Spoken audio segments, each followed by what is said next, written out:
aquel tiempo dijo Jesús a la gente: nadie enciende un candil y lo tapa con una vasija o lo mete debajo de la cama. Lo pone en el candelero para que los que entran tengan luz. Nada hay oculto que no llegue a descubrirse, nada secreto que no llegue a saberse o a hacerse público. A ver si me escucháis bien. Al que tiene se le dará, al que no tiene se le quitará hasta lo que cree tener. Palabra del Señor. Gloria a ti, Señor Jesús. Este Evangelio de San Lucas coincide con la fiesta de San Pío de Pietrelcina. Y efectivamente el Señor hizo en San Pío una gran obra que fue puesta para que todos tuvieran luz. Pero la vida de San Pío no fue nada fácil.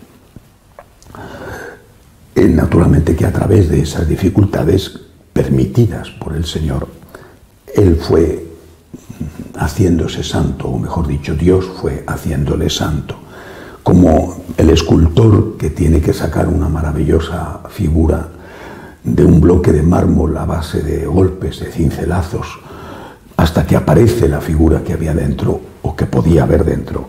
Pues así hace el Señor con nosotros.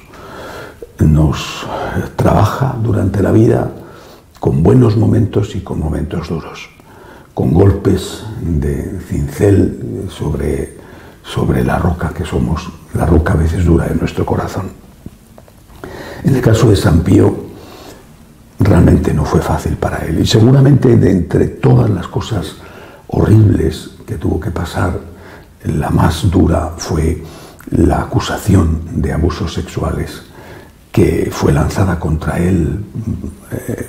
No eran, en aquel momento por lo menos, no eran acusaciones sobre menores, pero sí sobre señoras que supuestamente habían sido o eran penitentes de él, que iban a confesarse con él.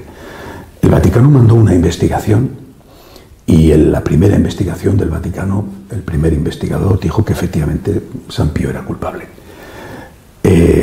Milagrosamente no le condenaron, sino que junto a las cosas negativas también había cosas positivas, y volvieron a mandar una investigación, otro investigador, que ya rechazó todo tipo de culpabilidad y que demostró, o por lo menos pudo decir, que no había pruebas suficientes. Debió de ser horroroso para San Pío esta etapa, horrible. Las heridas del alma pues se reflejaron más tarde en las famosas llagas de San Pío, a imitación de Jesucristo y también de su fundador, San Francisco de Asís, puesto que San Pío era franciscano capuchino. Pero las heridas más grandes no eran las de su cuerpo, aunque estas eran las más llamativas, sino las de su alma. La situación horrorosa que debió de pasar durante el tiempo que duró aquello, y quizá para siempre. ¿Por qué fue todo esto? ¿Por qué el odio feroz por parte de algunos importantes en la Iglesia de su momento a San Pío? Pues porque San Pío era conservador.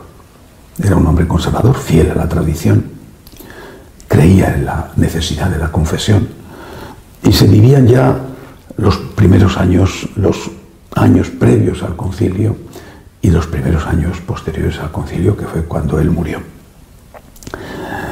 Pero naturalmente Dios hizo luz, y esa llama que podía haber sido apagada, en cambio, se puso en el candelero e iluminó a todos los de la casa. Fue un hombre lleno de amor a la gente que sufría, y por eso el hospital que fundó en el sur de Italia, una zona muy deprimida, bastante pobre, en la Apulia, y está San Giovanni Rotondo, donde él fundó su hospital y donde murió. Pero sin embargo, yo creo que lo más famoso, lo más importante de San Pío fue su capacidad de ser confesor.